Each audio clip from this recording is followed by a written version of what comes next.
ஆண்டவராகிய இயேசு கிறிஸ்துவின் இனிய நாமத்தில் உங்கள் ஒவ்வொருவருக்கும் எங்கள் அன்பின் வாழ்த்துக்களை தெரிவித்துக் கொள்கிறோம். இன்றைக்கும் இந்த வேதமே மனமகிழ்ச்சி மூலமாக உங்கள் ஒவ்வொருவரையும் உங்கள் வீடுகளில் சந்திப்பதில் எங்களுக்கு மிகுந்த மகிழ்ச்சி. இப்படி இந்த பேண்டமிக் டைமில் ஆரம்பித்த இந்த பைபிள் ஸ்டடி தொடர்ந்து நம்ம பண்ணிக்கொண்டே இருக்கிறோம். தொடர்ந்து நம்ம வேதத்தை தியானித்து கொண்டே இருக்கிறோம். கர்த்தர் சித்தமானால் தொடர்ந்து நம்ம வருகிற வாரங்கள்லையும் நம்ம சேர்ந்து நம்ம தியானிக்க போகிறோம். இன்றைக்கும் ஆண்டவர் ஒரு வித்தியாசமான டாபிக்ல நம்மளோடு இடைப்பட போகிறார். கடந்த வாரம் கூட உங்களுக்கு மிகுந்த பிரயோஜனமாக இருந்திருக்கும் நாங்கள் விசுவாசிக்கிறோம். இன்றைக்கும் அதே மாதிரி உங்களுக்கு மிகுந்த பிரயோஜனமாக இருக்கும் என்பதுல ஒரு சந்தேகமும் இல்லை. ஆமேன். கர்த்தருக்கு ஸ்தோத்திரம்.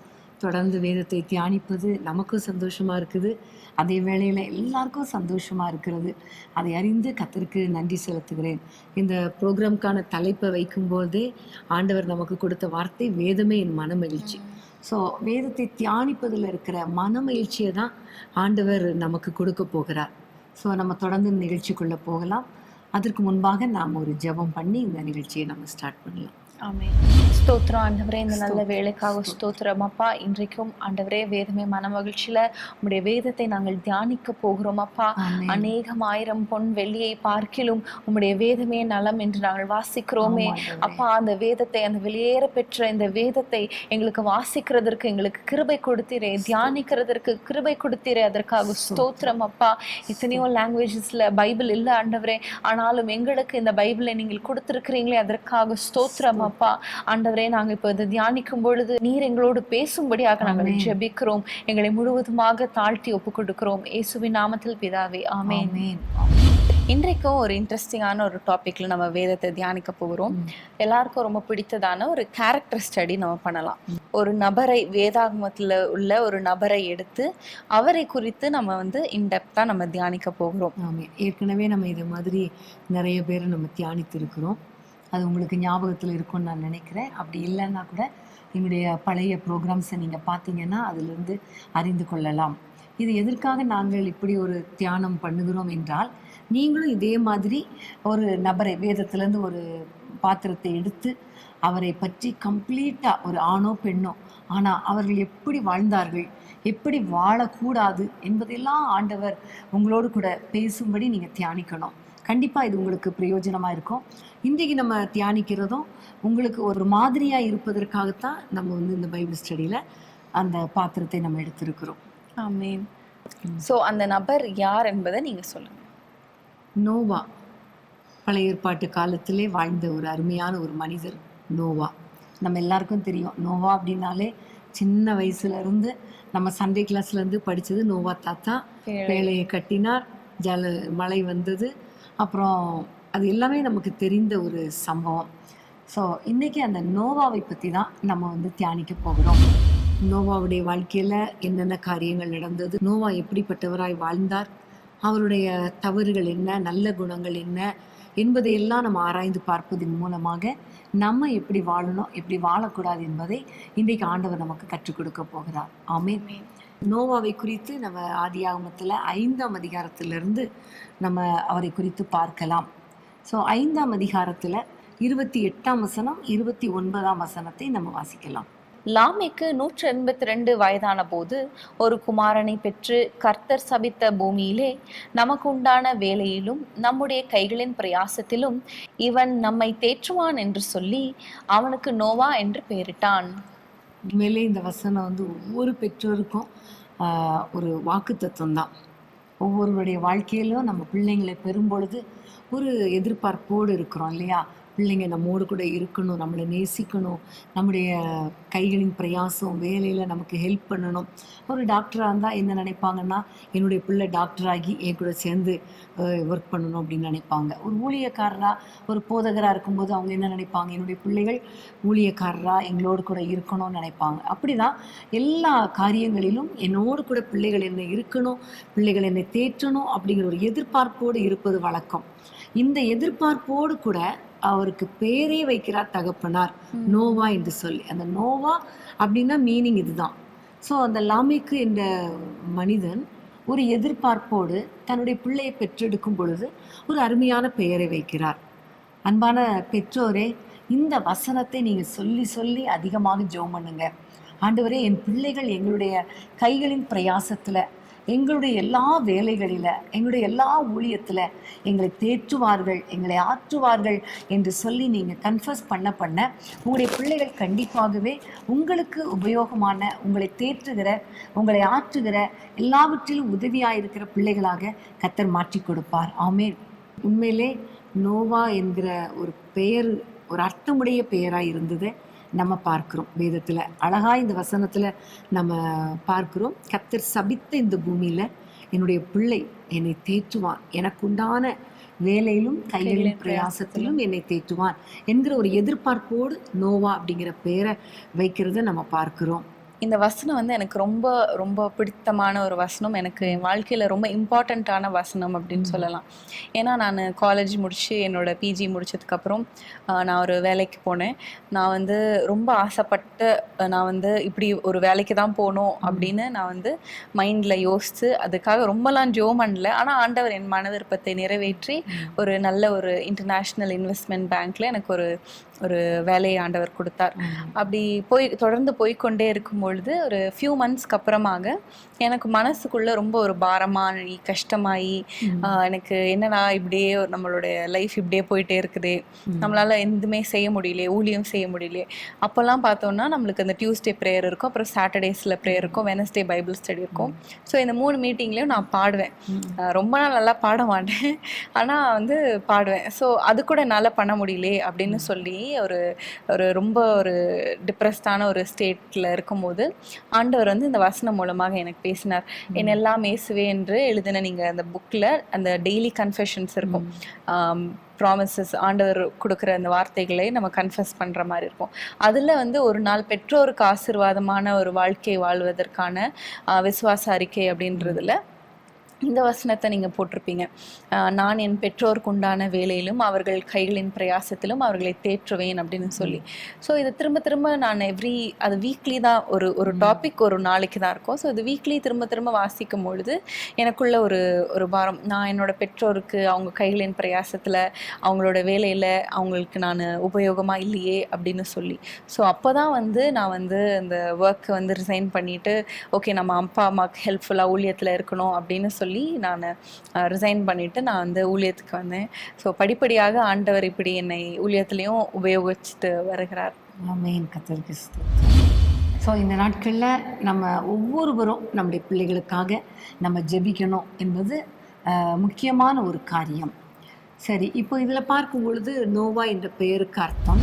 அடுத்ததாக நம்ம பார்க்க வேண்டிய முக்கியமானது, நோவா எந்த சிச்சுவேஷனில் அவர் வளர்ந்தார் என்பதை நம்ம பார்க்கணும்.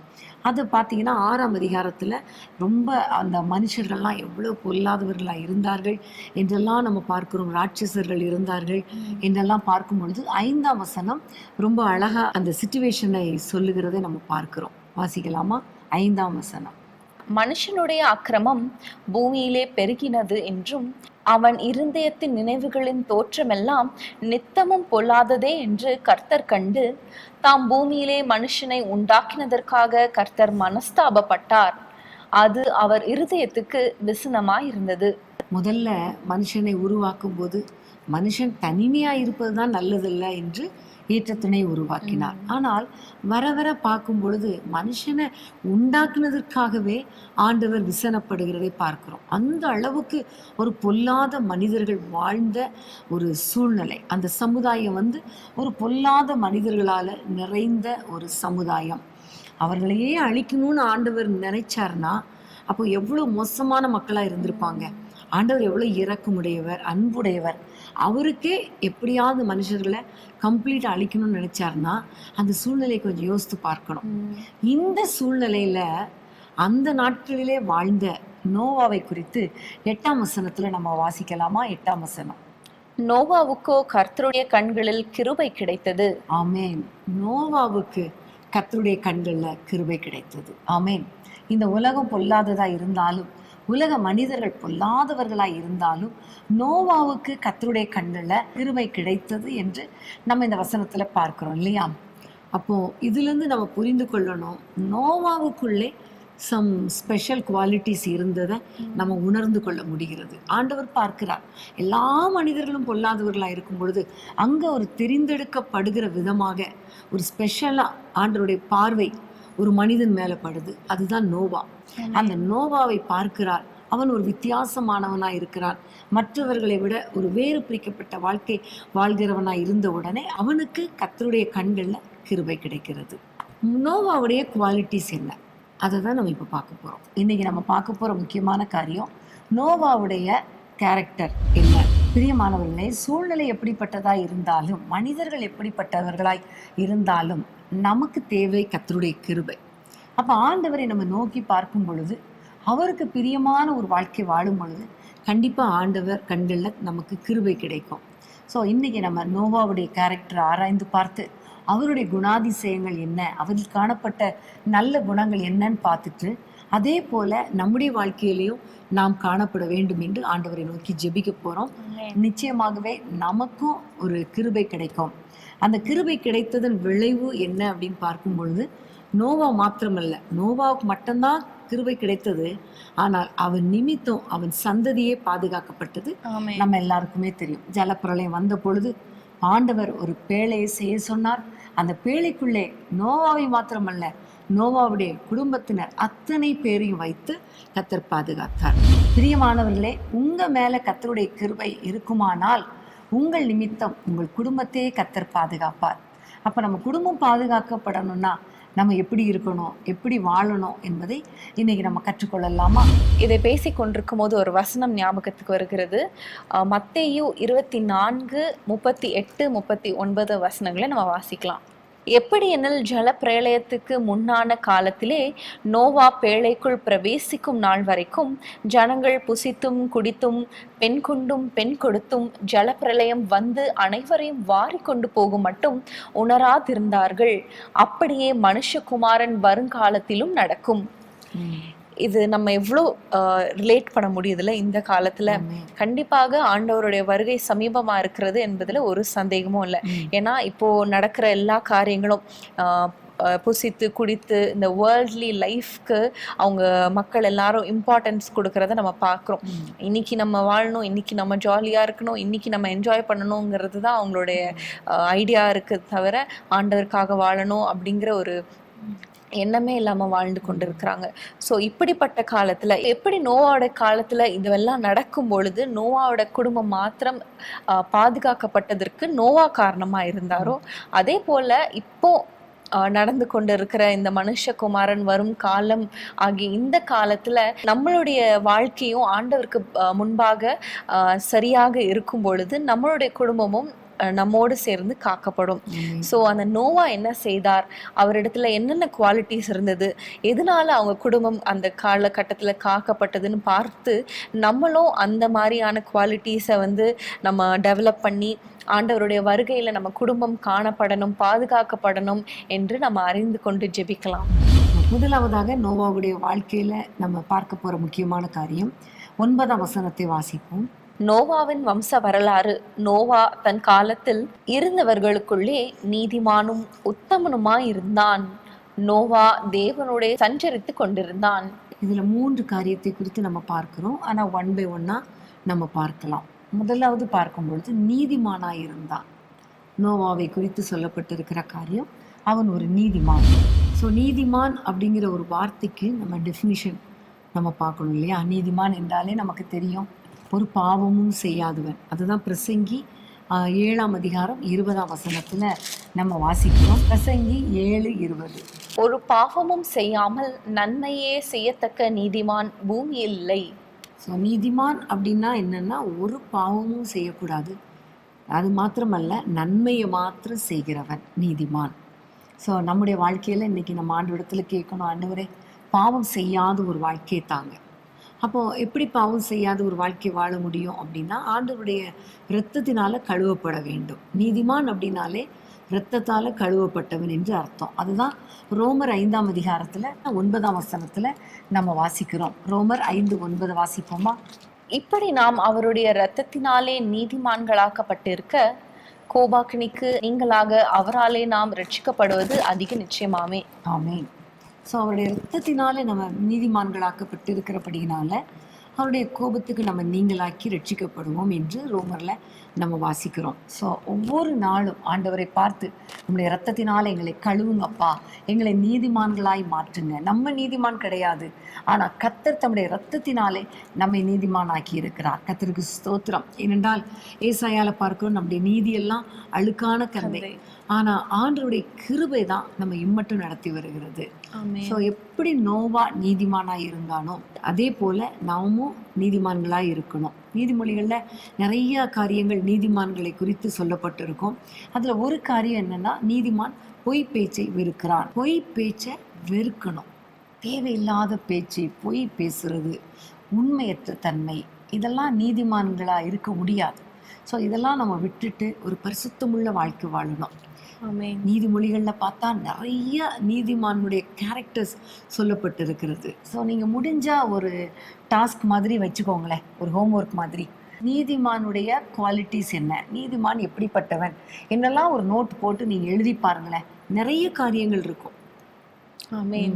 ஒவ்வொரு நாளும் கூட நம்ம நீதிமொழிகள்ல ஒவ்வொரு அதிகாரத்தை, இன்னைக்கு 1ஆம் தேதி என்றால் 1ஆம் அதிகாரம், 2ஆம் தேதி என்றால் 2ஆம் அதிகாரம் அப்படின்னு சொல்லி நம்ம 31 நாட்களுக்கும் நீதிமொழிகள்ல இருக்கு. ஸோ ஒவ்வொரு நாளும் வாசிக்கும் போதும் அதுல குறிப்பிடப்பட்டிருக்கும் இல்லையா, இப்படி செய்யணும், இப்படி செய்யக்கூடாது, இப்படியெல்லாம் நம்ம செய்யணும், இப்படி செய்கிறவன் மூடன். ஸோ ஒவ்வொரு நாளுமே நம்ம எழுதலாம், இப்படிலாம் நம்ம பண்ணணும், இப்படிலாம் நம்ம பண்ணக்கூடாது அப்படின்னு. ஒவ்வொரு அதிகாரத்துல ஆண்டவர் என்ன கற்று தருகிறார் என்பதை நீங்க எழுதி நீங்க அது ஒரு பிராக்டிஸாக கொண்டு வரலாம். ஆமென். கர்த்தருக்கு ஸ்தோத்திரம். ஸோ உண்மையிலே நீதிமானாய் நம்ம இருக்கும் பொழுது வேதம் சொல்லுகிறது, நீதிமானுடைய சந்ததி ஒரு நாளும் அப்பத்துக்கு இறந்து திரிந்ததில்லை என்று சொல்லப்பட்டிருக்கிறது. கர்த்தர் சித்தமானா நம்ம ஒரு முறை நீதிமானை குறித்து நம்ம கூட ஒரு முறை பைபிள் ஸ்டடியில் நம்ம ஆராய்ந்து பார்க்கலாம். இந்த நீதிமானாய் வாழ்ந்ததுனால வந்த பிளெஸ்ஸிங் என்னன்னு பார்க்கும்போது 7ஆம் அதிகாரம் 1 வசனத்தை நம்ம வாசிப்போமா? ஆதியாகமம் 7:1. கர்த்தர் நோவாவை நோக்கி, நீயும் உன் வீட்டார் அனைவரும் பேழைக்குள் பிரவேசியுங்கள், இந்த சந்ததியில் உன்னை எனக்கு முன்பாக நீதிமானாக கண்டேன். எவ்வளோ ஒரு அழகான ஒரு வார்த்தை இல்லையா? எனக்கு முன்பாக நீதிமானாக கண்டேன். ஸோ அதனால பேழைக்குள்ள பிரவேசியுங்கள்ங்கிறாரு. ஸோ நம்ம மனுஷருக்கு முன்பாக நீதிமானா வாழ்றது கூட கொஞ்சம் ஈஸி வெளியில, ஆனா கர்த்தர் இருதயங்களை பார்க்கிறவர், அவருக்கு முன்பாக நீதிமானா வாழ்றது தான் முக்கியம். அடுத்ததாக நோவாவுடைய கேரக்டர் என்னன்னு பார்க்கும் பொழுது அதே 9ஆம் வசனத்துல நோவாவை குறித்து போடப்பட்டிருக்கிறது, நோவா நீதிமானும் உத்தமனுமாய் இருந்தான் என்று நம்ம வாசிக்கிறோம். ஸோ உத்தம இருதயம் என்பதை குறித்துலாம் நம்ம நிறைய வாசித்திருக்கிறோம் இல்லையா? காலை குறித்து நம்ம பார்க்கும் பொழுது அவர் உத்தமனுமாய் இருந்தார் என்பதை நம்ம பார்க்கிறோம். தாவீது கூட சங்கீதம் 101:2ஆம் வசனத்துல சொல்லுகிறார், உத்தமமான வழியிலே விவேகமாய் நடப்பேன், எப்பொழுது என்னிடத்தில் வருவீர், என் வீட்டிலே உத்தம இருதயத்தோடு நடந்து கொள்வேன். ஸோ வீடு அப்படின்னு சொல்லும்போது இதை ஏற்கனவே நம்ம பேசியிருப்போம். வீடு அப்படின்னு சொல்லும்போது ஒரு க்ளோஸ்ட் என்வாயர்மெண்ட், வெளியில மனுஷங்களுக்கு தெரியாது. ஸோ அந்த வீட்டில் கூட உத்தம இருதயத்துல கூட, சிந்தையில கூட, நம்மளுடைய திங்கிங்ல கூட நம்ம வந்து உத்தமமா இருக்கணும், பிறருக்கு தெரியாவிட்டாலும் ஆண்டவர் பார்க்கிறார் என்ற அந்த ஒரு எண்ணத்தோடு இருக்கணும். ஸோ உத்தமம் அப்படின்னு சொல்லும்போது ஒரு பர்ஃபெக்ட் ஒரு மேன் அப்படின்னு சொல்லலாம். உத்தமமான மனிதன் என்று சொல்லும்போது ஒரு பர்ஃபெக்ட் மேன் சொல்லலாம். பிளேம்லெஸ், ஸ்பாட்லெஸ் அப்படின்னு நம்ம சொல்லலாம். குற்றம் சுமத்தப்படாத ஒரு வாழ்க்கை, பிறரால நம்ம வந்து எந்த விஷயத்துலையும் நம்மளை குற்றம் சாட்டப்படாத ஒரு வாழ்க்கை வாழ்கிறது, பிறருக்கு தீங்கு நினையாத ஒரு வாழ்க்கை என்று நம்ம சொல்லலாம். யோபுவை குறித்து கூட உத்தமன் என்று சொல்லப்பட்டு இருக்கிறது. பிசாசு கூட சொல்றான் அவன் உத்தமனா இருக்கிறான். பிசாசு கூட தெரியுது அவன் உத்தமன் என்று சொல்லி.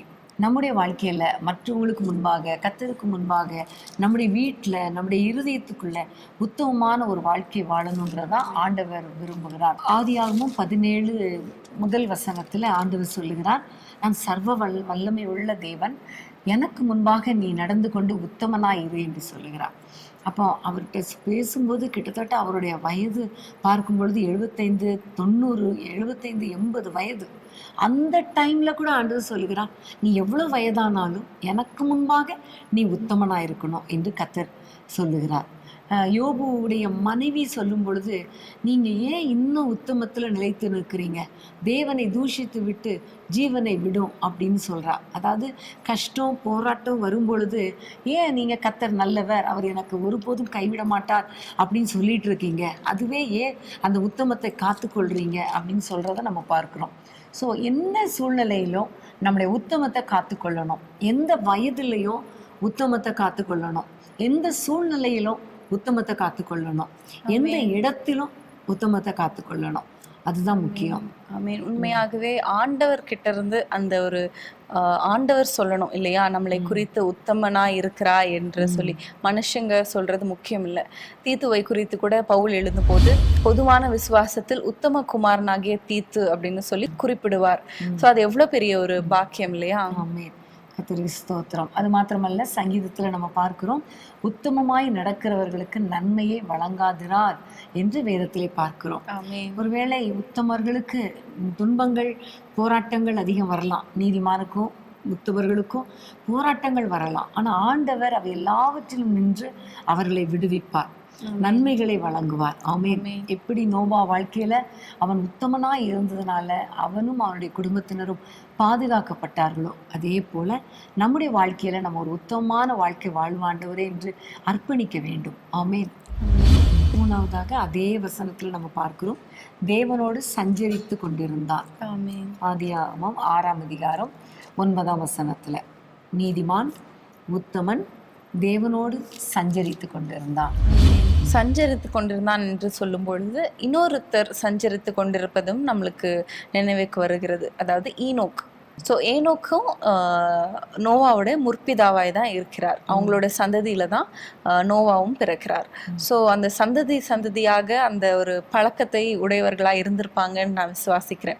எப்படி வந்து லோவிசாலுக்குள் இருந்த அந்த விசுவாசம் தீமோத்தேக்குள்ள வந்ததோ, அதே அந்த பாட்டியாகிய லோவிசாலுக்குள்ள இருந்த விசுவாசம் தீமோத்தேக்கு எப்படி பாஸ் ஆனாச்சோ, அதே போல ஈனோக்கு கிட்ட இருந்த அந்த குவாலிட்டி வந்து நோவா கிட்ட வந்திருக்கோம் என்று நான் விசுவாசிக்கிறேன்.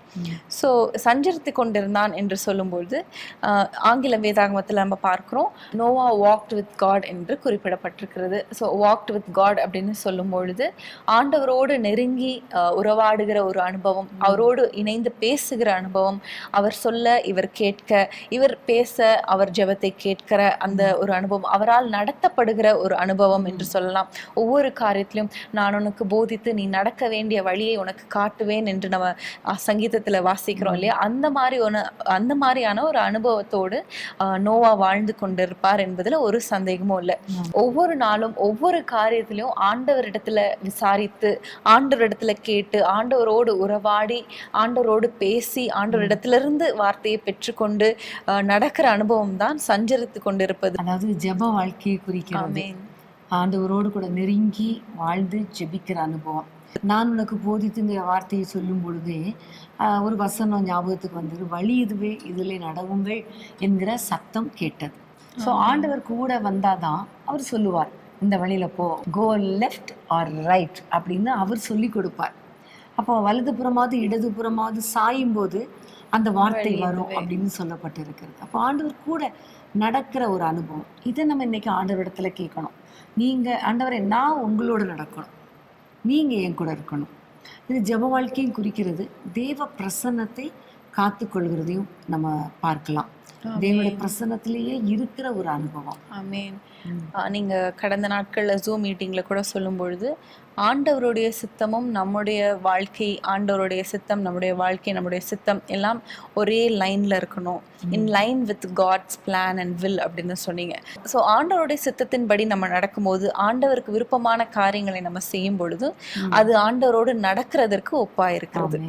பிரியமானவர்களே, நீங்க இன்றைக்கு ஆண்டவரிடத்துல கேளுங்க, அப்பா நான் உங்களோடு நடக்கணும். காலையில எழும்பின உடனே ஏசப்பா அப்படிங்கிற சத்தத்தோடு நம்ம எழுமணும், அவரை துதிக்கணும். படுக்கும்போது ஆண்டவரே நான் படுக்கிறேன் அப்படின்னு சொல்லிட்டு படுக்கிற ஒரு அனுபவம், அவரோடு கூட சஞ்சரிக்கிற அனுபவம். இப்போ நம்ம 2 பேரும் வீட்டில் இருக்கிறோம், அப்போ நம்ம 2 பேரும் அடிக்கடி நம்ம பேசிட்டு இருப்போம். அதே மாதிரி தான் ஆண்டவர் நம்மோடு வாசம் பண்ணும் பொழுது நம்ம அவரோடு பேசுகிற ஒரு அனுபவம். இது கண்டிப்பா நம்ம எல்லாருக்கும் தேவை. அதனால இன்னைக்கு நம்ம ஆண்டவரிடத்துல கேட்கணும், நோவாவை போல நீதிமானா இருக்கணும்ப்பா, உத்தமனா இருக்கணும், உம்மோடு கூட சஞ்சரிக்கிற அனுபவத்தை தாங்கன்னு கேட்கும்போது கர்த்தர் கண்டிப்பா நமக்கு அப்படிப்பட்ட அனுபவங்களை கர்த்தர் கொடுப்பார். ஆமென். சின்ன சின்ன விஷயத்துல கூட ஆண்டவரே இதை நம்ம செய்யலாமா, இது செய்யக்கூடாதா, இது சரி வருமா அப்படின்னா ஆண்டவர் கண்டிப்பாக நம்மளுக்கு உணர்த்துவார். இந்த ஒரு அவருடைய சமாதானத்தின் மூலமாக அவருடைய சித்தத்தை வெளிப்படுத்துகிற தேவன் அவர். அப்பா அடிக்கடி சொல்லுவாங்க, ஒரு பெண் வாங்கணும்னா கூட நான் ஆண்டவரிடத்துல கேட்டு வாங்குவேன் அப்படின்னு சொல்லி. உண்மையாகவே அதுதான் ஆண்டவரோடு நடக்கிற அனுபவம் என்று நான் நம்புறேன். அடுத்ததாக நம்ம நோவாவுடைய வாழ்க்கையில பார்க்க போற முக்கியமான ஒரு காரியம், வேதத்தை திறந்து கொள்வோம். அதே 6ஆம் அதிகாரம் 13-14 வசனங்கள். ஆதியாகமம் 6:13-14. அப்பொழுது தேவன் நோவாவை நோக்கி, மாம்சமான யாவரின் முடிவும் எனக்கு முன்பாக வந்தது, அவர்களாலே பூமி கொடுமையினால் நிறைந்தது, நான் அவர்களை பூமியோடு கூட அழித்து போடுவேன். நீ கொப்பேர் மரத்தால் உனக்கு ஒரு பேழையை உண்டாக்கு, அந்த பேழையிலே அறைகளை உண்டு பண்ணி அதை உள்ளும் புறமுமாக கீழ்பூசு.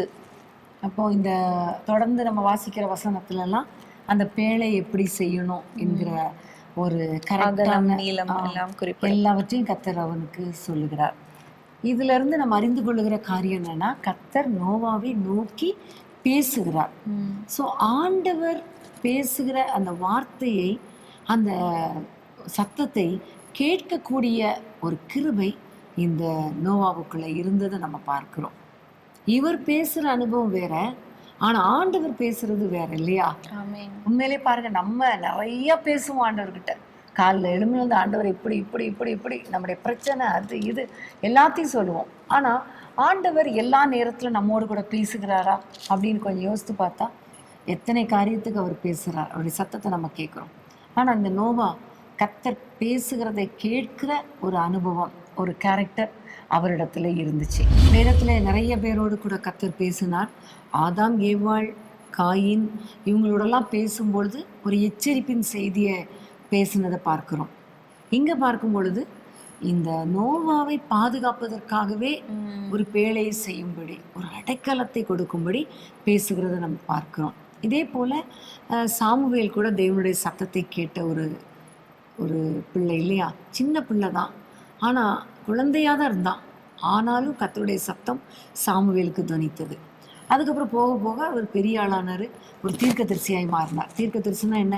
கர்த்தருடைய வார்த்தையை கேட்டு மற்றவர்களுக்கு சொல்லுகிறது. அப்போ இன்றைக்கு நம்ம ஆண்டவரிடத்துல கேட்க வேண்டிய காரியம், ஆண்டவரே நீங்க என் கூட பேசும், கர்த்தாவே சொல்லும், நீங்க சொல்ற வார்த்தை என் காதுல கேட்கணும். நிறைய நேரம் நானே பேசிட்டு நானே போயிடுறேன், ஆனா நீங்க என்ன சொல்றீங்கன்னு கேட்கணும். அதுதான் பைபிள் வாசிக்கிற அனுபவம். நம்ம ஆண்டவரோடு பேசுவது ப்ரேயர் லைஃப், ஜெப வாழ்க்கை. ஆண்டவர் நம்மோடு கூட பேசுவது வேத வசனத்தை வாசிக்கிறோம். பைபிள் வாசிக்கும் போது ஒவ்வொரு வார்த்தை மூலமாக கர்த்தர் பேசுவார். இப்படி செய்யணும், இப்படி செய்யக்கூடாது, இந்த வாக்குத்தத்தத்தை உனக்கு கொடுக்குறேன், நீ கவலைப்படாத, பயப்படாதே, சோர்ந்து போகாதே என்னெல்லாம் நம்ம ஆட்சி தேற்றுகிற வார்த்தைகள், நம்ம டைரக்ட் பண்ணுகிற வார்த்தைகள், எச்சரிக்கிற வார்த்தைகள், இப்படி நிறைய வார்த்தைகளோடு கூட கர்த்தர் பேசுவார். அதனால தான் பைபிள் மெடிடேஷன் ரொம்ப ரொம்ப இம்பார்ட்டண்ட். நிறைய பேர் என்ன செய்கிறோம், நம்முடைய பிரச்சனையெல்லாம் ஆண்டவரிடத்துல சொல்கிறோம், அதுக்கான சொல்யூஷனை நம்ம பெற்றுக்கொள்ளாமலே எழும்பி போயிடுறோம், பைபிள் வாசிக்காமலே. ஸோ இன்றைக்கி நம்ம தீர்மானம் எடுக்கணும், நான் மெடிடேட் பண்ணுவேன் ஆண்டவரே, டெய்லி பைபிள் வாசிப்பேன், நான் ஜெபம் பண்ணுகிறவளாக மாத்திரமல்ல வேதத்தை வாசிக்கிறவளாகவும் இருப்பேன் என்று சொல்லும் பொழுது கர்த்தர் நம்மோடு கூட பேசுவார். இன்றைக்கி என்ன, ஆண்டவர் சாமுவேலேன்னு கூப்பிட்ட மாதிரி நம்ம பேரை சொல்லியா கூப்பிடுவார்? இல்லை, வேத வசனத்தின் மூலமாக பேசுவார்.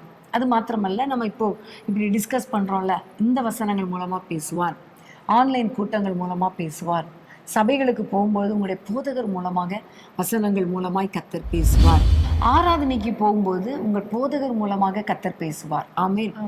அப்போ நீங்கள் சபைக்கு போகும்போதே ஆண்டவரே என்னோடு கூட பேசுங்கன்னு கேளுங்களேன்.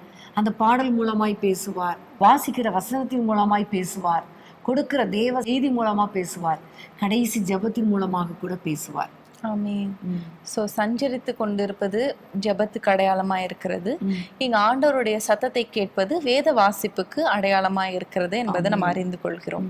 அடுத்ததாக நோவாவுடைய கேரக்டர் என்ன அப்படின்னு பார்க்கும் பொழுது 22ஆம் வசனத்தை நான் வாசிக்கிறேன். நோவா அப்படியே செய்தான், தேவன் தனக்கு கட்டளையிட்டபடி எல்லாம் அவன் செய்து முடித்தான்.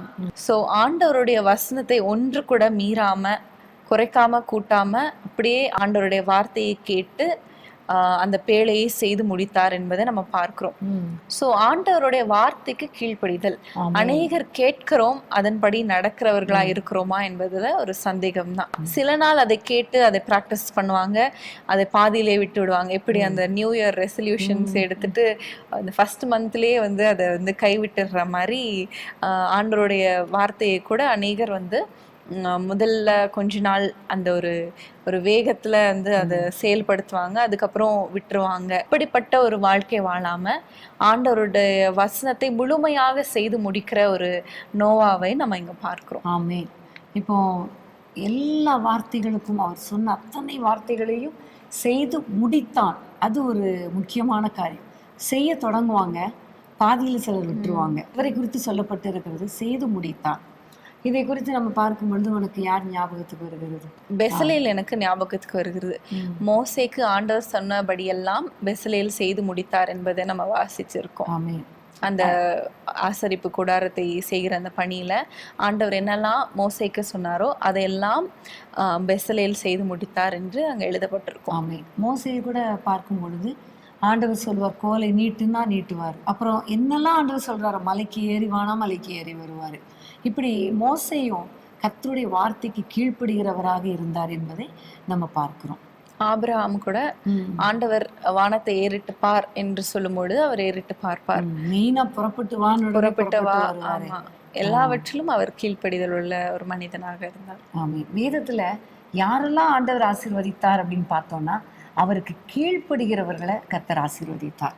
யாரெல்லாம் அவருடைய வார்த்தைக்கு கீழ்ப்படுகிறாங்களோ அவர்களை எல்லாம் கர்த்தர் உயர்த்தி வைத்ததை பார்க்கிறோம். அதே வேளையில கீழ்ப்படியாதவர்களை அவர் புறக்கணித்து தள்ளினார். சவுல் தேவனுடைய வார்த்தைக்கு கீழ்ப்படியாதபடினால ராஜாவா இராதபடி புறக்கணித்து தள்ளினார் என்று நம்ம பார்க்கிறோம். ஸோ ஒவ்வொரு நாளும் அவர் சொல்லுகிறத கேட்கிறவர்களாக மாத்திரமல்ல, அதன்படி செய்கிறவர்களாக இருக்கணும். இதை குறித்து சொல்லும் பொழுது ஆண்டவர் ஒரு உவமை சொல்லுவார். கற்பாறையின் மேலே கட்டப்பட்ட வீடு என்று சொல்லும் பொழுது பெருமழை வந்தது, பெருங்காற்று வந்தது, பெரும் வெள்ளம் வந்தது, ஆனால் அந்த வீடு அசைக்கப்படவில்லை என்று சொல்லிட்டு அதை குறித்து சொல்லும்பொழுது, என்னிடத்தில் வந்து என் வார்த்தைகளை கேட்டு அவைகளின்படி செய்கிற மனுஷன் எவனோ அவன் கற்பாறையின் மேல் கட்டப்பட்ட வீட்டுக்கு சமம். என்ன போராட்டம் வந்தாலும், சுற்றிலும் மேலே இருந்து கீழே இருந்து எல்லா பக்கத்திலும் இருந்து போராட்டங்கள் வந்தாலும் அவன் அசைக்கப்படலை. ஸோ கர்த்தருடைய வசனத்துக்கு கீழ்ப்படுகிற ஒவ்வொருவருடைய வாழ்க்கையிலும் ஆசீர்வாதம் வரும். அவர்களை எதுவும் அசைக்கவே முடியாது. சங்கீதம் 1ஆம் அதிகாரத்துல கூட ஆண்டவருடைய வேதத்தில் பிரியமா இருக்கிற மனுஷனுடைய ஆசீர்வாதங்களை நம்ம பார்க்கிறோம். பிரியமா இருந்தால் கண்டிப்பாக அதுல கீழ்ப்படுகிறதுல ஒரு பிரச்சனையே இருக்காது இல்லையா? சோ அந்த ஆண்டவருடைய வசனத்துக்கு கீழ்ப்படுகிறவர்களுக்கு ஒரு ஆசீர்வாதத்தை நம்ம சங்கீதம் 1ல கூட நம்ம பார்க்கிறோம். யோசுவா 1:8 கூட நியாயப்பிரமாண புத்தகத்தில் எழுதியிருக்கிறவைகள் எல்லாம் செய்ய கவனமா இருக்கும்படிக்கு அதை தியானிக்கணும்னு சொல்லப்பட்டிருக்கிறது. இன்னைக்கு நம்ம அழகா உட்கார்ந்து தியானிக்கிறோம், அதோடு விட்டுறக்கூடாது. இந்த வார்த்தைகளின்படி நடக்க எனக்கு கிருபை தாங்கப்பா என்று கேட்கும் பொழுது கர்த்தர் கண்டிப்பா ஆசீர்வாதத்தை கட்டளையிடுவார். ஆமென். பிரியமானவர்களே, இன்றைக்கும் நம்ம நோவாவை குறித்து நம்ம தியானித்து கொண்டிருக்கிறோம். தொடர்ந்து நம்ம தியானிக்கிறதுக்கு முன்பதாக ஒரு சிறிய இடைவேளை.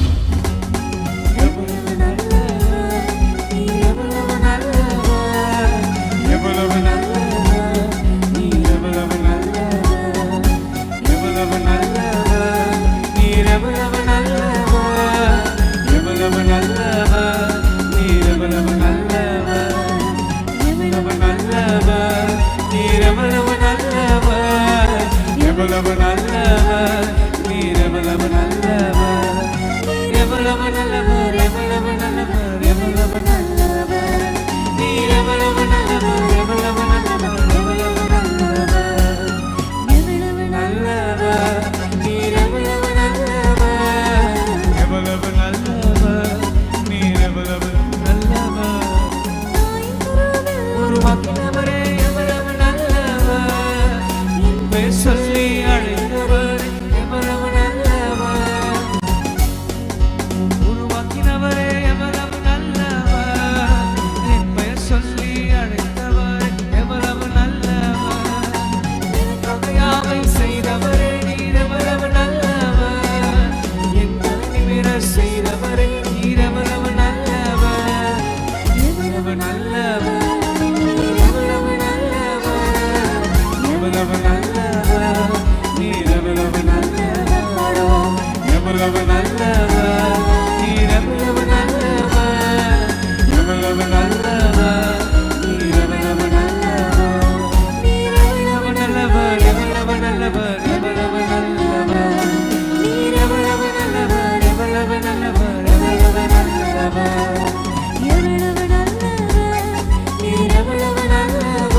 ஆண்டவர் அம்மாவுக்கு கொடுத்த பாடல். ஹல்லேலூயா. இந்த பாடலை பாடும்போதே ஆண்டவருடைய அன்பு நம்மளை நிறைக்குது இல்லையா? அவருடைய அன்பு நம்மளை நினைத்து பார்க்கும் பொழுது எவ்வளவு பெரிய தேவன் இல்லையா? எவ்வளவு அன்பான தேவன், நம் பாவம் தீர்த்த தேவன், நம்மளுடைய நோயை குணமாக்கின பரிகாரியாய் இருந்தார். இந்த கொள்ளை நோய் காலத்துல எவ்வளவு நன்மையாய் ஆண்டவர் நம்மளுக்கு பாதுகாப்பை கொடுத்தார் இல்லையா? ஒருவேளை நீங்க கோவிட்னால பாதிக்கப்பட்டிருக்கலாம், அதிலிருந்து மீண்டு வர ஆண்டவர் கிருபை செய்தார். ஹல்லேலூயா. அவர் நம்மோடு இருக்கிற தேவனாய் இருக்கிறார், நம்மை காத்த எபினேசராய் இருக்கிறார், இம்மட்டும் நடத்தின எபினேசராய் இருக்கிறார். திரும்ப இந்த பாடலை நம்ம பாட போறோம். சந்தோஷமாக கரங்களை தட்டி எங்களோடு சேர்ந்து ஆண்டவருடைய அன்பை உணர்ந்து, ஆண்டவரே நீர் எவ்வளவு நல்லவராய் இருக்கிறீரப்பா என்று சொல்லி பாடுவோமா? எவ்வளவு நல்லவர் நீர், எவ்வளவு நல்லவர், எவ்வளவு நல்லவர் நீர், எவ்வளவு நல்லவர், எவ்வளவு நல்லவர் நீர், எவ்வளவு நல்லவர், எவ்வளவு நல்லவர் நீர், எவ்வளவு நல்லவர், நீர் எவ்வளவு நல்லவர், எவ்வளவு நல்லவர், எவ்வளவு நல்லவர் நீர், எவ்வளவு நல்லவர், எவ்வளவு நல்லவர், எவ்வளவு நல்லவர். என்னோடு இருக்கும் இம்மானுவேலே எவ்வளவு நல்லவர், இம்மட்டும் காத்த எபினேசரே நீ எவ்வளவு நல்லவர். என் பெயரை ஜீவ புத்தகத்தில் எழுதினீரே நீ நல்லவர், அழிவிலிருந்து மீட்டவரே நீ நல்லவர். என்னோடு இருக்கும் இம்மானுவேலே எவ்வளவு நல்லவர், இம்மட்டும் காத்த எபினேசரே நீ எவ்வளவு நல்லவர். என் பெயரை ஜீவ புத்தகத்தில் எழுதினீரே நீ நல்லவர், சிவனை அழிவிலிருந்து மீட்டவரே நீ நல்லவர்.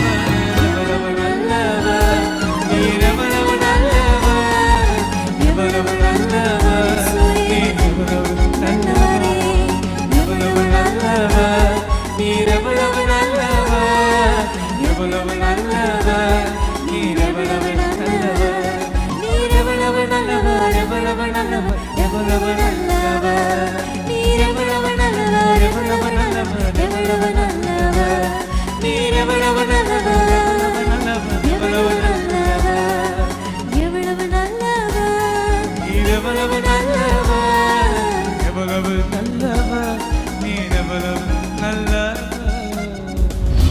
பிரியமானவர்களே, மீண்டும் வேதமே மன மகிழ்ச்சியில உங்களை வரவேற்கிறோம். இன்றைக்கும் நம்ம நோவாவை குறித்து நம்ம தியானித்து கொண்டிருக்கிறோம் இல்லையா? தொடர்ந்து நம்ம தியானிக்கலாமா? அடுத்ததாக நம்ம நோவாவுடைய வாழ்க்கையில நம்ம பார்க்கிற ஒரு முக்கியமான கேரக்டர் எபிரேயர் 11ஆம் அதிகாரம் 7ஆம் வசனத்தை வாசிக்க கேட்போம். எபிரேயர் 11:7. விசுவாசத்தினாலே நோவா தற்காலத்திலே காணாதவைகளை குறித்து தேவ எச்சரிப்பு பெற்று பயபக்தி உள்ளவனாகி தன் குடும்பத்தை ரட்சிப்பதற்கு பேழையை உண்டு பண்ணினான். அதனாலே அவன் உலகம் ஆக்கினைக்கு உள்ளானதென்று தீர்த்து விசுவாசத்தினால் உண்டாகும் நீதிக்கு சுதந்திரவாளியானான். பிரியமானவர்களே, இங்க நம்ம நோவாவை குறித்து பார்க்கிறோம். விசுவாசத்தினாலே நோவாவுடைய வாழ்க்கையில காணப்பட்ட மற்றொரு காரியம் விசுவாசம். ஆமேன். இந்த வசனத்தை பாருங்களேன். தற்காலத்தில் காணாதவைகளை குறித்து தேவ எச்சரிப்பு பெற்று, அதாவது இப்போ இல்லை, ஜலப்பிரளயம் வரும், நான் மக்களை அழிப்பேன், மழை வரும் என்று சொல்லும் பொழுது அது வரைக்கும் மழை வரல. வேத ஆராய்ச்சியாளர்கள் சொல்றாங்க, அது வரைக்கும் மழை வரல, மழைனா என்னன்னே தெரியாது, ஜலப்பிரளயம்னா என்னன்னே தெரியாது. அப்படிப்பட்ட சூழ்நிலை அவர் அது வரைக்கும் பார்க்கல. ஆனால் தேவ எச்சரிப்பு பெற்ற பொழுது அதற்கு கீழ்ப்படிவதற்கு தவறவில்லை. அது ஒரு விசுவாசம். ஆண்டவர் சொன்னா அது கண்டிப்பா நடக்கும், ஆகவே நான் கீழ்ப்படியணும் அப்படிங்கிற ஒரு எண்ணம். பிரியமான தேவனுடைய பிள்ளைகளே, உங்க வாழ்க்கையில நிறைய காரியங்கள்ல நீங்க விசுவாசம் இல்லாமல் இருக்கலாம். இதெல்லாம் நடக்குமா, இதெல்லாம் எப்படி நடக்கும், இதெல்லாம் நடப்பதற்கு சாத்தியமா என்று நினைக்கலாம். ஆனால் ஆண்டவர் உங்க வாழ்க்கையில ஒரு காரியத்தை சொன்னாரே ஆனால் நீங்கள் விசுவாசத்தோடு கீழ்ப்படிய உங்களை ஒப்பு கொடுங்கள், விசுவாசிக்க அர்ப்பணியுங்கள். நீங்கள் விசுவாசிக்கிற காரியங்கள் உங்க வாழ்க்கையில நடக்கும். ஆமேன். வேதத்திலே நம்ம பார்க்கிறோம், கர்த்தராகிய இயேசு கிறிஸ்துவை விசுவாசி, அப்பொழுது நீயும் உன் வீட்டார் அனைவரும் ரட்சிக்கப்படுவீர்கள் என்று வேதத்திலே அப்போஸ்தலர் நடபடிகள்ல நம்ம பார்க்கிறோம். பவுல் சொல்லுகிறார். பிரியமானவர்களே, நோவா எப்படி ஆண்டவரை விசுவாசித்தானோ அதனால முழு குடும்பமும் பாதுகாக்கப்பட்டதோ அதே போலதான் இந்த நாட்கள்ல ஆண்டவரை விசுவாசிக்கணும், அவருடைய வார்த்தைகளை விசுவாசிக்கணும், அவர் என்ன சொல்லுகிறாரோ அதுக்கு கீழ்ப்படியணும். விசுவாசத்தோடு கீழ்ப்படியும் பொழுது கண்டிப்பா கர்த்தர் நம்மை குடும்பத்தை பாதுகாப்பார். நம் ஒருவர் நிமித்தம் நம்முடைய முழு குடும்பமே பாதுகாக்கப்படும். விசுவாசத்தோடு கூட நம்ம வாழ வேண்டியது ரொம்ப அவசியமா இருக்கிறது. எபிரேயர் 11ஆம் அதிகாரம் முழுவதுமே பார்க்கும் பொழுது விசுவாசிகளின் பட்டியலை நம்ம சொல்லலாம். ஒவ்வொருவரும் விசுவாசத்தினால ஆசீர்வாதங்களை பெற்றுக்கொண்டார்கள். ஸோ இன்னைக்கு நம்ம விசுவாசத்தோடு கூட ஆண்டவரை நோக்கி பார்க்கும் பொழுது கர்த்தர் நமக்கு ரட்சிப்பை கொடுப்பார், சுகத்தை கொடுப்பார், பாதுகாப்பை கொடுப்பார், அற்புதங்களை செய்வார். விசுவாசிக்கிற நம்முடைய வாழ்க்கையில கர்த்தர் பெரிய காரியங்களை செய்வார். அன்றைக்கு லாசரு கூட மரித்து போன பொழுது ஆண்டவர் சொல்லுகிறார், நீ விசுவாசித்தால் தேவ மகிமையை காண்பாய். அப்படியே விசுவாசிக்கும் பொழுது அந்த உயிரோடு கூட எழுப்பப்பட்டதை நம்ம பார்க்கிறோம். சாராளை குறித்து கூட நம்ம வாசிக்கும் பொழுது சாராவுடைய கற்பம் செத்து போயிருந்தும் அதை எண்ணாம விசுவாசத்தினாலே பிள்ளை பெறுவதற்கு அவங்க பலன் அடைந்தாங்க என்ற வசனம் ஞாபகத்துக்கு இருக்கிறது. ஸோ சூழ்நிலைகள்லாம் எதிர்மறையா இருந்தாலும் விசுவாசிக்கிறவனுக்கு எல்லாம் கூடும் என்ற வசனத்தின்படி உங்க வாழ்க்கையில என்ன காரியங்கள் எதிர்மறையா இருந்தாலும், மூழ்கி போன நிலைமையில இருந்தாலும், நீங்க எழுதின பாட்டு போல முடியாத காரியமா இருந்தாலும், மூழ்கின நிலையில் இருந்தாலும், இருளான பாதையில் இருந்தாலும், பாலைவனமா இருந்தாலும், முடியாத ஒரு சூழ்நிலையா இருந்தாலும் ஆண்டவரால எல்லாம் கூடும். ஆமென். கர்த்தருக்கு ஸ்தோத்திரம். ஸோ விசுவாசிக்கும் பொழுது கர்த்தர் பெரிய காரியங்களை செய்வார். உங்க வாழ்க்கையில இதுவரைக்கும் நீங்க காணாமல் இருக்கலாம், ஆனால் விசுவாசத்தோடு இருக்கும் பொழுது நிச்சயமா அதை பெற்றுக்கொள்வீர்கள். நாம் காணாததை நம்பினோமாகில் அது வருகிறதுக்கு பொறுமையோட காத்திருப்போம் என்று வசனத்துல பார்க்கிறோம். ஸோ விசுவாசிங்க, கர்த்தருடைய ஆசீர்வாதத்தை நம்ம பெற்றுக்கொள்ள முடியும். அடுத்ததாக நோவாவை குறித்து நம்ம பார்க்கும் பொழுது புதிய ஏற்பாட்டில் நோவாவை குறித்து குறிப்பிடப்படும் பொழுது 2 பேதுரு 2ஆம் அதிகாரம் 5ஆம் வசனத்துல நம்ம நோவாவை குறித்து நம்ம வாசிக்கிறோம். அந்த வசனத்தை வாசிக்கலாம். பூர்வ உலகத்தையும் தப்ப விடாமல் நீதியை பிரசங்கித்தவனாகிய நோவா முதலான 8 பேரை காப்பாற்றி அவபக்தி உள்ளவர்கள் நிறைந்த உலகத்தின் மேல் ஜலப்பிரளயத்தை வர பண்ணி. ஸோ இங்க நோவா என்ன செய்தார் என்பதை கிளியராக அங்க போட்டிருக்கு. பிரசங்கித்தனாகிய நோவா என்று பார்க்கிறோம். ஸோ நோவாவுடைய வாழ்க்கையை நம்ம ஆதியாகமம் 6:7 வாசிக்கும் பொழுது ஆண்டவர் சொல்லுவாரு, இந்த உலகத்துல பாவம் நிறைந்துருச்சு, ரொம்ப அக்கிரமம் செய்றாங்க, ஸோ உன்னையும் உன்னோட குடும்பத்தையும் நான் காப்பாற்றணும்னு சொல்லி ஆண்டவர் சொல்லி ஒரு பேழையை செய் என்று நோவாவிற்கு ஆண்டவர் கட்டளையிடுவார். ஆனா நோவா செய்ததை இங்க நம்ம வாசிக்கிறோம். ஆண்டவர் நோவா இடத்துல போய் நீ ஜனங்களுக்கு பிரசங்கி அப்படின்னு சொல்லல. மனிதர்களை எப்படி யோனாவுக்கு நினிவேல போய் பிரசங்கி அப்படின்னு சொன்னது போல, அருவி அப்படின்னு சொன்னது போல சொல்லல. ஆனா நோவாக்குள்ள ஆட்டோமேட்டிக்கா அந்த ஆத்தும பாரம், மக்கள் எல்லாம் அழிய போறாங்களே அப்படின்னு சொல்லி அவருக்கு அந்த பாரம் ஏற்பட்டு அவர் போய் பிரசங்கிக்கிறத நம்ம இங்க வாசிக்கிறோம். நீதியை பிரசங்கித்தவனாகிய நோவா என்று நம்ம பார்க்கிறோம். அவ்வளோ பெரிய பேழைய கட்டிட்டு இருக்கும்போது எல்லாரும் கேட்டிருப்பாங்க, நோவா என்ன செய்யறன்ட்டு. அப்போ அவர் கண்டிப்பா சொல்லியிருப்பாரு, ஜலப்பிரளயம் வரப்போகுது, சீக்கிரம் வரப்போகுது, அழிஞ்சு போயிடுவோம், நீங்க ஆண்டவரை ஏற்றுக்கொள்ளுங்க, அப்போ உங்களையும் காப்பாற்றுவார்னு சொல்லியிருப்பார். ஆனால் அவங்களாம் என்ன சொல்லியிருப்பாங்க, பைத்தியக்கார மாதிரி பேசுறியடா, இது வரைக்கும் மழையே பார்த்ததில்லை அப்படிங்கிற மாதிரி சொல்லியிருப்பாங்க இல்லையா. இன்றைக்கும் ஆண்டவர் வரப்போகிறார், ஆண்டவர் நம்மளை அழைச்சிட்டு போகிறார் என்று சொல்லுகிற அந்த பிரசங்கம் மற்றவங்களுக்கு பைத்தியக்காரத்தனமாக தான் இருக்குது.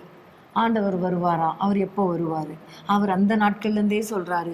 சில பாட்டிமார் சொல்லுவாங்க, நான் சின்ன பிள்ளையா இருக்கும் போதே ஏசுராஜா வருவார், இன்னும் கொஞ்சம் காலம்தான் சொல்லுவாங்க, ஆனால் அவர் வரவே இல்லைன்னு சொல்லி ரொம்ப ஈஸியாக சொல்லிட்டு போயிடுவாங்க. ஆனால் நமக்கு தெரியும் அவர் ஒரு நாள் வரப்போகிறார் அப்படிங்கிறதுனால அவருடைய அந்த பரலோகத்துக்கு போக வேண்டிய அந்த நற்செய்தியை மக்களுக்கு நம்ம சொல்லணும், எச்சரிப்பின் செய்தியும் நம்ம சொல்லணும். எப்படி நோவா நீதியை பிரசங்கித்தாரோ அதே போல நம்ம பிரசங்கிக்கிறவர்களாக, நீ சொன்னது போல ஆத்தும பாரத்தோடு மக்களுக்காக ஜெபம் பண்ணணும், அதே வேளையில நீதியை பிரசங்கிக்கிறவர்களாக நம்ம மாறணும்.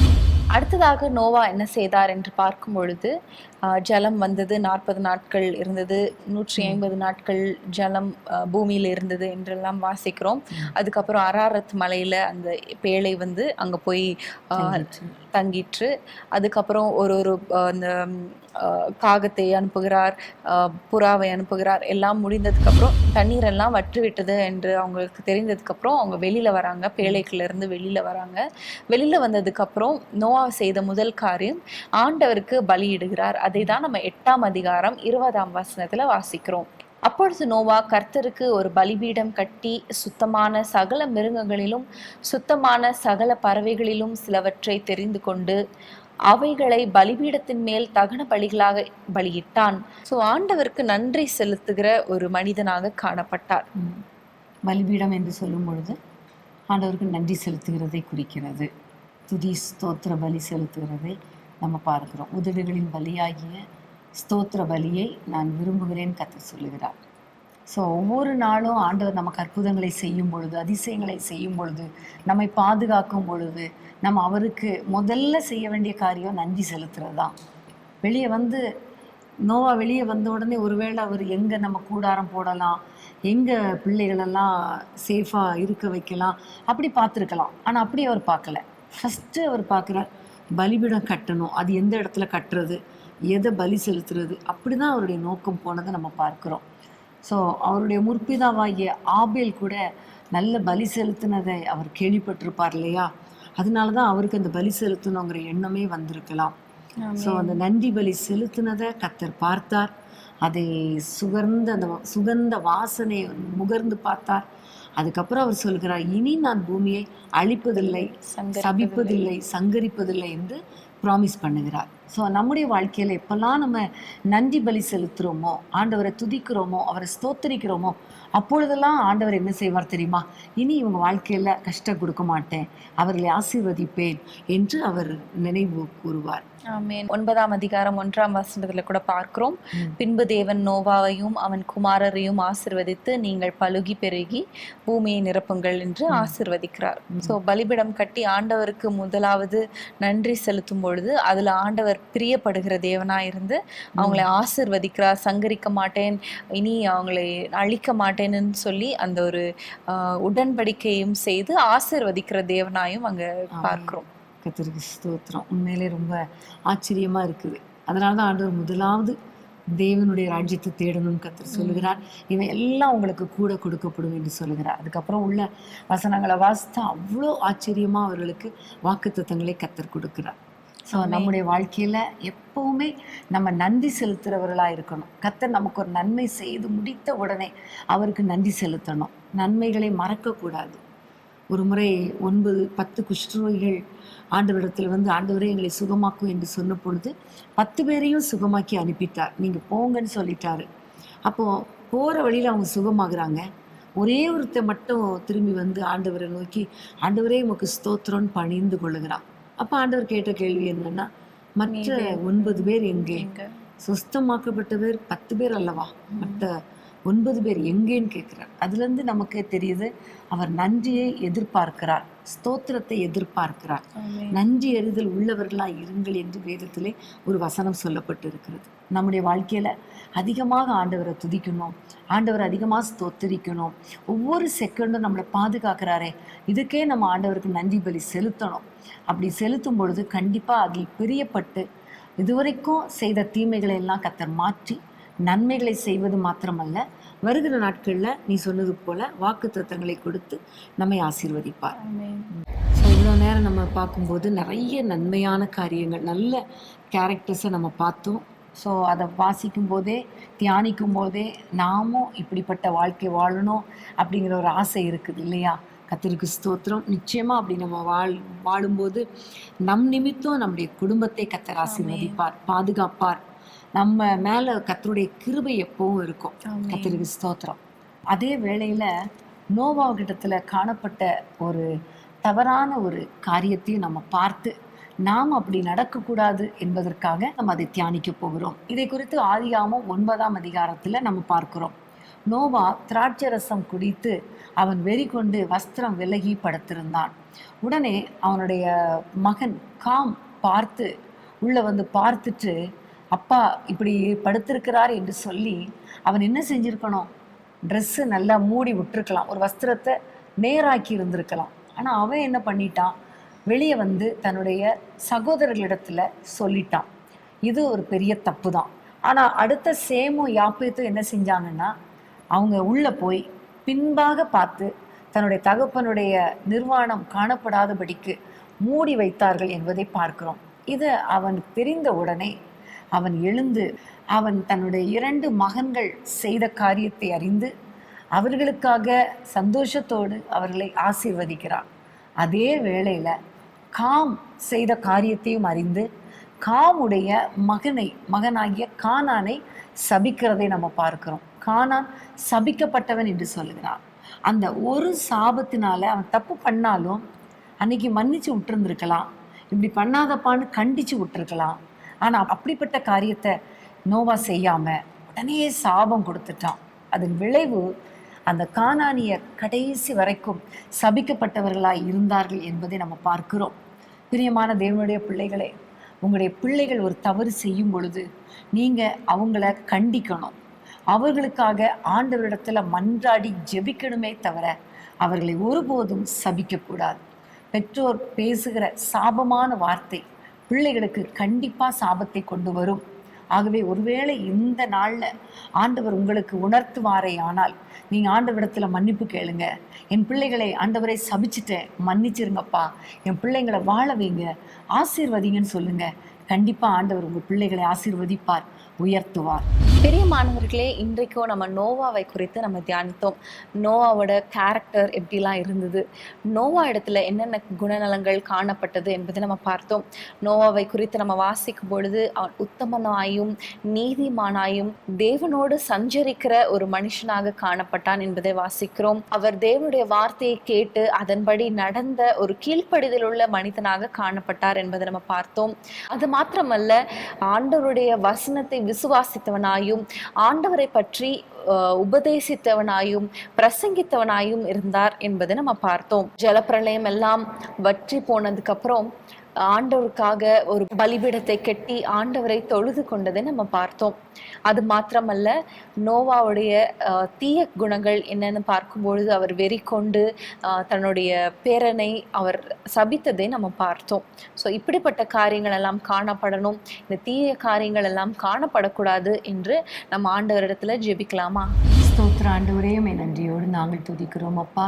இந்த வேளையில நோவாவை குறித்து நிறைய காரியங்களை கற்றுக்கொள்ள கர்த்தர் கிருபை கொடுத்தீர், அதற்காக ஸ்தோத்திரம். ஏற்கனவே இந்த காரியங்கள் எல்லாம் அப்பா நம்முடைய பிள்ளைகளுக்கு தெரிந்தவைகளாய் இருந்தாலும் மீண்டும் ஒரு முறை ஆண்டவரே நாங்கள் தியானிக்க, ஆண்டவரே அதை கற்றுக்கொள்ள எங்களுக்கு கொடுத்த கிருபைக்காக ஸ்தோத்திரம் அப்பா. ஆண்டவரே, நாங்கள் நோவாவை போல நீதிமானாக உத்தமனாக உம்மோடு சஞ்சரிக்கிற ஒரு அனுபவத்தை எங்களுக்கு தாரும் ஆண்டவரே. ஆண்டவரே, உம்முடைய வார்த்தை கேட்கிற அனுபவம், அதன்படி நடக்கிற ஒரு அனுபவத்தை கர்த்தர் கொடுத்து உம்முடைய நாமத்தை மகிமைப்படுத்துங்க அப்பா. ஆண்டவரே, விசுவாசம் உள்ளவர்களாக, ஆண்டவரே உம்முடைய வார்த்தையை பிரசங்கிக்கிறவர்களாக, ஆண்டவரே உமக்கு பயந்து, ஆண்டவரே உம்முடைய சித்தத்தின்படி நடக்கிறவர்களாக மாத்திரமல்ல உமக்கு நன்றி செலுத்துகிறவர்களாக வாழ எங்கள் ஒவ்வொருவருக்கும் கிருபை கொடுங்கப்பா. உம்முடைய பிள்ளைகள் யாரெல்லாம் ஆண்டவரே நோவாவை போல வாழ ஆசையா இருக்கிறேன், ஆனால் சூழ்நிலை என்னை தடுக்கிறது அல்லது பயங்கரமான ஒரு பிசாசு என்னை தடை பண்ணுகிறது என்று யாரெல்லாம் ஜெபிக்கிறாங்களோ அவர்கள் மேல உம்முடைய வல்லமை இறங்கட்டும் அப்பா. விடுதலையாக்கும் வல்லமை இறங்கட்டும் அப்பா. சூழ்நிலைகள் எப்படி இருந்தாலும், பிசாசின் கிரியைகள் எப்படி எதிர்த்து வந்தாலும் ஆண்டவரை எல்லாவற்றையும் உதறி தள்ளிவிட்டு யோசேப்பை போல ஒரு பரிசுத்தமுள்ள வாழ்க்கை வாழ, நோவாவை போல உமக்கு பிரியமான வாழ்க்கை வாழ, உம்மோடு நடக்க உடைய பிள்ளைகளுக்கு கிருபை கொடுங்கப்பா. ஆண்டவரே, நோவாவுக்கு ஆண்டவரே உடைய கண்கள்ல தயவு கிடைத்தது போல, கிருபை கிடைத்தது போல, ஆண்டவரே எங்கள் ஒவ்வொருவருக்கும் ஆண்டவரே உம்முடைய கிருபை எங்கள் மேல் இறங்கி வரட்டும் அப்பா. கிருபை கிடைக்கட்டும் அப்பா. நோவாவையும் அவன் குடும்பத்தினரையும் பேழைக்குள் வைத்து நீ பாதுகாத்தது போல எங்கள் ஒவ்வொருவருடைய குடும்பங்களையும் கர்த்தர் பாதுகாத்துக் கொள்வீராக. பொல்லாத மனிதர்களுக்கும் பொல்லாத விபத்துகளுக்கும் போராட்டங்களுக்கும் ஆண்டவரே வியாதிகளுக்கும் ஆபத்துகளுக்கும் எங்கள் குடும்பங்களை விலக்கி பாதுகாத்து கொள்ளுங்கப்பா. ஒரு மனிதன் நிமித்தம் முழு குடும்பமே ஆசீர்வதிக்கப்பட முடியுமானால் அப்பா, எங்கள் நிமித்தம் எங்கள் குடும்பங்கள் ஆசீர்வதிக்கப்பட முடியுமே அப்பா. அதற்காக உமக்கு ஸ்தோத்திரம் கர்த்தாவே. அப்படி நீங்க ஆசீர்வதிப்பீராக, பாதுகாத்துக் கொள்வீராக, வழி நடத்துவீராக நாங்கள் ஜெபிக்கிறோம். அதே வேளையிலே கர்த்தாவே, ஒரு மனிதனுடைய சாபமான வார்த்தையின் நிமித்தம் ஆண்டவரே முழு சந்ததி ஆண்டவரே ஆசீர்வாதத்தை இழந்து போய் விட்டதப்பா, சாபத்துக்குள்ளாகி விட்டதப்பா. அதே போல அப்பா, எங்களுடைய வாயின் வார்த்தைகள்ல நாங்கள் கவனமாய் இருக்கும்படி எங்களுக்கு கிருபை தாங்கப்பா. தேவையில்லாத வார்த்தைகள், சாபமான வார்த்தைகள், பிள்ளைகளை சபிக்கிற வார்த்தைகள், குடும்பத்தினரை சபிக்கிற வார்த்தைகள் வேண்டாம் ஆண்டவரே. யாரெல்லாம் எங்களை சபிக்கிறாங்களோ, எங்களை வேதனைப்படுத்துறாங்களோ, எங்களை நிந்திக்கிறாங்களோ, அவர்களை ஆசீர்வதிக்கிற வார்த்தைகளை மாத்திரம் எங்கள் நாவிலிருந்து வரட்டும் அப்பா. அப்படிப்பட்ட கிருபையை கொடுங்கப்பா. ஒருவேளை யாராவது தங்கள் பிள்ளைகளை ஆண்டவரை சபித்ததினால பிள்ளைகள் சாபத்துக்குள்ளாகி இருந்தால் இப்பொழுது உடைய வல்லமை இறங்கட்டும். அந்த சாப கட்டுகள் முறிக்கப்படுவதாக. இயேசுவின் நாமத்தில் விடுதலை உண்டாகட்டும், ஆசீர்வாதம் உண்டாகட்டும் என்று நாங்கள் ஜெபிக்கிறோம் அப்பா. நீங்கள் பலுகி பெருகி பூமியை நிரப்புங்கள் என்று சொன்னீரப்பா. அப்படியே உடைய பிள்ளைகளின் குடும்பங்கள் பெருகட்டும் அப்பா. ஆசீர்வாதங்கள் வரட்டும், நன்மையும் கிருபையும் வரட்டும் அப்பா. இனி இவர்கள் வாழ்க்கையில கஷ்டப்படக்கூடாது, இனி இவர்கள் வாழ்க்கையில சாபம் வரக்கூடாது அப்பா. இனி இவர்கள் வாழ்க்கையில கஷ்டப்பட்டு கண் கலங்க கூடாது கர்த்தாவே. நீங்க அப்படி ஆசீர்வதிக்க வேண்டும் என்று ஜெபிக்கிறோம். உம்முடைய கரத்திலே ஒப்பு கொடுக்கிறோம் ஆண்டவரே. உமக்கு நன்றி அப்பா. இந்த நாளில நீர் எங்களோடு கூட பேசினீர், எங்களை எச்சரித்தீர், எங்களை ஆசீர்வதித்தீர், எங்களை வழி நடத்தினீர். உமக்கு நாங்கள் நன்றி செலுத்துகிறோம் அப்பா. தொடர்ந்து உமக்காக வாழ்ந்து உம்முடைய நாமத்தை மகிமைப்படுத்த கிருபை தாரும். துதி கன மகிமை எல்லாம் உமக்கே செலுத்துகிறோம். இயேசுவின் நாமத்தில் ஜெபிக்கிறோம் பிதாவே. ஆமென், ஆமென். பிரியமானவர்களே, இந்த எபிசோடு உங்களுக்கு மிகுந்த பிரயோஜனமாக இருந்திருக்கும் நாங்கள் விசுவாசிக்கிறோம். நோவாவை குறித்து தியானித்த போது நோவா எப்படி உத்தமனாக இருந்ததுனால அவங்களுடைய குடும்பம் ரட்சிக்கப்பட்டதோ, பாதுகாக்கப்பட்டதோ, இன்றைக்கு நம்மளும் இந்த கேரக்டர்ஸ் எல்லாம் நம்ம ஆண்டவரிடத்துல கேட்டு நானும் இப்படி இருக்கிறேன் அப்படின்னு நம்ம ஜெபித்து இருக்கிறோம். நம்முடைய குடும்பமும் பாதுகாக்கப்படும் என்பதுல ஒரு சந்தேகமும் இல்லை. ஆமென். ஸ்தோத்திரம். இதே போல நீங்களும் இன்னொரு கேரக்டரை நீங்கள் எடுத்து, ஒருவேளை ஒரு ஆணாக இருக்கலாம், பெண்ணாக இருக்கலாம், யாரோ ஒருவருடைய பெயரை எடுத்து நீங்கள் அதனுடைய எல்லா குண நலன்களையும் நீங்கள் தியானித்து பாருங்கள். கண்டிப்பாக ஆண்டவர் உங்களோடு கூட இடைப்படுவார். ஆமென். கர்த்தர் உங்கள் ஒவ்வொருவரையும் அளவில்லாமல் ஆசீர்வதிப்பாராக. மீண்டும் அடுத்த வாரம் வேதமே மனமகிழ்ச்சியில் உங்கள் ஒவ்வொருவரையும் நாங்கள் சந்திக்கிறோம். God bless you. பிரியமானவர்களே, நம்ம எல்லாரும் அறிந்தபடி நாளை இரவு முழு இரவு ஜெபம் இருக்கிறது. நீங்கள் தவறாமல் கலந்து கொள்ளுங்கள். உங்கள் உறவினர்கள், நண்பர்கள் எல்லாருக்கும் இதை குறித்து நீங்கள் ஃபார்வர்ட் பண்ணுங்கள், ஷேர் பண்ணுங்கள். நிச்சயமாக அவங்களும் ஆசீர்வதிக்கப்படுவாங்க. நம்ம தேசத்தில் ஒரு எழுப்புதலை நம்ம காண்போம். ஆமென். கர்த்தருக்கு ஸ்தோத்திரம். அன்பான தேவனுடைய பிள்ளைகளே, இச்செய்தி உங்களுக்கு மிகுந்த ஆசீர்வாதமாக இருந்ததென்று நாங்கள் நம்புகிறோம். தொடர்ந்து எங்கள் செய்திகளை கேட்டு கர்த்தருக்குள் ஆசீர்வதிக்கப்பட ஜீசஸ் மீட்ஸ் மினிஸ்ட்ரீஸ் என்கிற எங்கள் யூடியூப் சேனலை சப்ஸ்கிரைப் செய்யுங்கள். மேலும் உங்கள் ஜெப உதவிக்கு எங்களோடு நீங்கள் தொடர்பு கொள்ள வேண்டிய தொலைபேசி எண் 9842252836 மற்றும் 7299546363. Email gpsrobinson@hotmail.com. கர்த்தர் உங்களை ஆசீர்வதிப்பாராக.